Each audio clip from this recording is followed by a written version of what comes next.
ಪ್ರವಾಸಿ ಮಂದಿರದಲ್ಲಿ ಶಾಸಕರಾದ ಆರಗ ಜ್ಞಾನೇಂದ್ರ, ಚನ್ನಬಸಪ್ಪ, ವಿಧಾನ ಪರಿಷತ್ ಸದಸ್ಯರಾದ ರವಿಕುಮಾರ್, ಡಾಕ್ಟರ್ ಧನಂಜಯ ಸರ್ಜಿ, ರಾಜ್ಯ ಬಿಜೆಪಿ ಉಪಾಧ್ಯಕ್ಷರಾದ ಹರತಾಳು ಹಾಲಪ್ಪ, ಜಿಲ್ಲಾ ಬಿಜೆಪಿ ಅಧ್ಯಕ್ಷರಾದ ಟಿಡಿ ಮೇಘರಾಜ್ ಅವರು ಮಾಧ್ಯಮ ಮಿತ್ರರೊಂದಿಗೆ ಮಾತನಾಡಿದರು.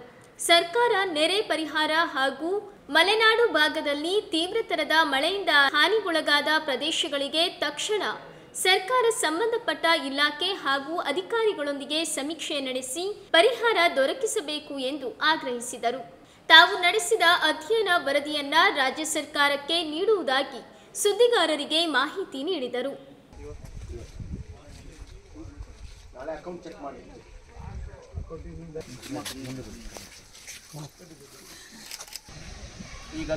ಈಗಂತೂ ಮಳೆ ವಿಪರೀತ ಇರೋದ್ರಿಂದ ಉದ್ಯೋಗ ಇಲ್ಲ, ಬೆಳೆ ಕೈಗೆ ಬಂದಿಲ್ಲ, ಮತ್ತು ಹೊಲಗಳಲ್ಲೂ ಕೂಡ ನೀರು ನಿಂತಿರೋದ್ರಿಂದ ಬೆಳೆನೂ ಕೊಳ್ತೋಗ್ಬೋದು ಅನ್ನೋ ಪರಿಸ್ಥಿತಿ. ಈ ಸರ್ಕಾರ ಯಾವುದೇ ತಯಾರಿಯನ್ನು ಮಾಡಿಕೊಳ್ತಿಲ್ಲ. ಒಂದೇ ಒಂದು ಅಧಿಕಾರಿಗಳ ಆನ್ಲೈನ್ ಸಭೆಯನ್ನು ಮಾಡಿರೋದು ಮತ್ತು ಬೆಂಗಳೂರಿಗೆ ಎಲ್ಲ ಜಿಲ್ಲಾಧಿಕಾರಿಗಳನ್ನು ಕರೆದು ಒಂದು ಮೀಟಿಂಗ್ ಮಾಡಿರೋದು ಬಿಟ್ಟರೆ ಅದರ ನಂತರ ಯಾವುದೇ ಮಾಡಿಲ್ಲ ಈ ಸರ್ಕಾರ. ಆದ್ದರಿಂದ ನಾವು 6 ತಂಡಗಳನ್ನು ರಚನೆ ಮಾಡಿಬಿಟ್ಟು ಇವತ್ತು ನಾಳೆ ನಾಡಿದ್ದು ಎಲ್ಲ ನಮ್ಮ ಪ್ರವಾಸ ನಡೀತಾ ಇದೆ. ಅದಕ್ಕೆ ನಾವು ಸರ್ಕಾರವನ್ನು ಆಗ್ರಹಪಡಿಸ್ತೇವೆ. ಹಳ್ಳ ಕೊಳ್ಳಗಳಾಗಿವೆ, ರಸ್ತೆಗಳು ಗುಂಡಿ ಬಿದ್ದಿದ್ದಾವೆ, ಸೇತುವೆಗಳು ಒಡೆದೋಗಿದ್ದಾವೆ, ವಿದ್ಯುತ್ ಕಂಬಗಳು ಬಿದ್ದಿದ್ದಾವೆ. ಇಡೀ ರಾಜ್ಯದಲ್ಲಿ ಮಂತ್ರಿಗಳು ಯಾರು ಕೂಡ ಪ್ರವಾಸ ಮಾಡ್ತಾ ಇಲ್ಲ. ಒಂಥರ ಮೌನವಾಗಿರ್ತಕ್ಕಂಥ ಪರಿಸ್ಥಿತಿ ಇದೆ ಈ ಸರ್ಕಾರದಲ್ಲಿ. ಮಂತ್ರಿಗಳು ಹೋದರೆ ಅಲ್ಲಿ ಪರಿಹಾರ ಘೋಷಣೆ ಮಾಡಬೇಕಾಗತ್ತೆ, ಪರಿಹಾರವನ್ನು ಕೇಳ್ತಾರೆ, ಏನು ಮಾಡಬೇಕು ಅಂತ ಕೇಳ್ತಾರೆ, ದುಃಖದಲ್ಲಿದ್ದಾರೆ. ಸೊ ಅದಕ್ಕೋಸ್ಕರನೇ ಈ ಸರ್ಕಾರ ಏನು ಕ್ರಮವನ್ನು ತೆಗೆದುಕೊಳ್ತಾ ಇಲ್ಲ. ಜನ ಇದ್ದಾರೆ, BJPಯವರು 6 ಜನ ಖಾಲಿ ಇಟ್ಕೊಂಡಿದ್ರು, ಆಯ್ತು ನೀವೆಲ್ಲ ತುಂಬಿಸ್ಬಿಟ್ಟಿದ್ದೀರ, ಎಲ್ಲ ತುಂಬಿಕೊಳ್ತಾ ಇದ್ದಾರೆ ಮಂತ್ರಿಗಳೆಲ್ಲರೂ ಕೂಡ, ಯಾರನ್ನೂ ಬಿಡ್ತಾ ಇಲ್ಲ, ತುಂಬಿಕೊಳ್ತಾ ಇದ್ದಾರೆ. ಏನು ಮಾಡ್ತಾ ಇದ್ದಾರೆ? ಎಲ್ಲ ದೆಹಲಿಗೆ ಕೂತ್ಕೊಂಡಿದ್ದಾರೆ. ನಾಚಿಕೆ ಇಲ್ಲದೆ ಇರ್ತಕ್ಕಂಥ ಸರ್ಕಾರ ಇದು. ನಾನು ಕೆಲವು ಸಂಗತಿಗಳನ್ನು ಹೇಳೋದಾದರೆ, ಈ ಸರ್ಕಾರ ಇಷ್ಟೊಂದು ವಿಪರೀತ ಮಳೆ ಬರ್ತಕ್ಕಂಥ ಮುನ್ಸೂಚನೆ ಇದ್ದರೂ ಕೂಡ ಮತ್ತು ಮಳೆ ಬಂದಿದ್ದರೂ ಕೂಡ ಏನು ತಯಾರಿ ಮಾಡಿಕೊಳ್ಬೇಕಾಗಿತ್ತು ಆ ತಯಾರಿಯನ್ನು ಈ ಸರ್ಕಾರ ಮಾಡ್ಕೊಂಡಿಲ್ಲ.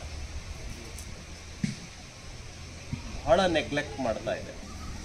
ಆ ಮರಗಳ ಬಿದ್ದಿದ್ದಂಥ ರೀತಿ ನೋಡಿದ್ರೆ ನಮಗೆ ಭಯಾನಕ. ಅವ್ರ ಮನೆಗೆ ಹೋಗಿ ವಾಪಸ್ಸು ನಾವು ಬರ್ತೀವಿ ಜೀವಂತವಾಗಿ ಅಂತ ಹೇಳೋಕ್ಕಾಗಲ್ಲ. ಯಾಕಂದರೆ ಮೇಲ್ಗಡೆನೇ ರೂಟ್ಸ್ ಇರುತ್ತೆ, ಅದು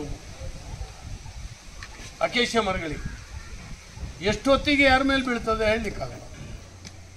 ಈಗ ನಾವು ಚಕ್ರನಗರದಲ್ಲಿ ಹೋಗ್ತಾ ಇದ್ವಿ, ನಮ್ಮ ಕಣ್ಣೆದುರುಗಡೆ ಒಂದು ಮರ ಬಿತ್ತು, ಕಣ್ಣು ಎದುರುಗಡೆ. ನಾವು ಸದ್ಯ ಹೋಗಿ ಸಿಕ್ಕಾಕೊಳ್ಳಲಿಲ್ಲ, ನಮ್ಮ ಎದುರುಗಡೆ ಬಿತ್ತದು. ಹಾಗಾಗಿ ಯಾವ ಕಾರು ಅಲ್ಲಿ ಅದರೊಳಗೆ ಸಿಕ್ಕಲಿಕ್ಕಾಗಲಿಲ್ಲ. ಹೀಗೆ ಈ ಸಾರಿ ಅತ್ಯಧಿಕ ಮಳೆ ಆಗಿ ಇಡೀ ನೆಲ ಜಲ ಒಡೆದು ಬೇರುಗಳು ಇವತ್ತು ಮಣ್ಣಿನ ಇದನ್ನು ಕಳ್ಕೊಂಡಿದ್ದಾವೆ. ಹಾಗಾಗಿ ಬೇಸಿಗೆಯಲ್ಲಿ ಇದನ್ನೆಲ್ಲ ಕಟ್ ಮಾಡಿ ಎಲೆಕ್ಟ್ರಿಕ್ ಡಿಪಾರ್ಟ್ಮೆಂಟು ಮತ್ತು ಇದು ರೋಡ್ ಸೈಡ್ ಇರುವಂಥ ಅಕೇಶಿಯ ಮರಗಳನ್ನು, ನಾ ಎಲ್ಲ ಮರ ಅಂತ ಹೇಳೋದಿಲ್ಲ, ಯಾಕಂದರೆ ಬೇರೆ ಬೇರೆ ಇವು ಹಲ್ಸೋ ನೇರ್ಲೇನೋ ಇನ್ನೊಂದು ಯಾವುದೋ ಅಷ್ಟು ತೊಂದರೆ ಮಾಡಲ್ಲ, ನಮಗೆ ಗಟ್ಟಿ ಇರ್ತದೆ. ಅಕೇಶಿಯ ಮರಗಳನ್ನೇನೋ ರಸ್ತೆ ಬದಿನಲ್ಲಿ ನಟ್ಟಿದ್ದಾರೆ, ತಕ್ಷಣ ಕಡ್ದು ಹಾಕ್ಬೇಕು. ಯಾಕಂದರೆ ಕೋಣಂದೂರಿನಲ್ಲಿ ಕೂಡ ಈಗ 2 ತಿಂಗಳ ಹಿಂದೆ ಒಬ್ಬರು ಸ್ಕೂಟಿನಲ್ಲಿ ಬರ್ತಾ ಇರೋರ ಮೇಲೆ ಒಂದು ಮರ ಬಿದ್ದು ಸತ್ತೋದು. ಹೀಗಾಗಿ ಅದನ್ನು ಕಟ್ಟಿಂಗ್ ಮಾಡಬೇಕು ಅಂತ ಹೇಳಿದ್ರೆ ಎಲ್ಲೋ ನನ್ನ ಒತ್ತಡಕ್ಕೆ ಕಟ್ಟು ಬಿದ್ದು ಅಲ್ಲಿ ಇಲ್ಲಿ ಸ್ವಲ್ಪ ಕಟ್ ಮಾಡಿದ್ದಾರೆ ಬಿಟ್ಟರೆ ಎಲ್ಲ ಕಡೆ ಆಗಲಿಲ್ಲ.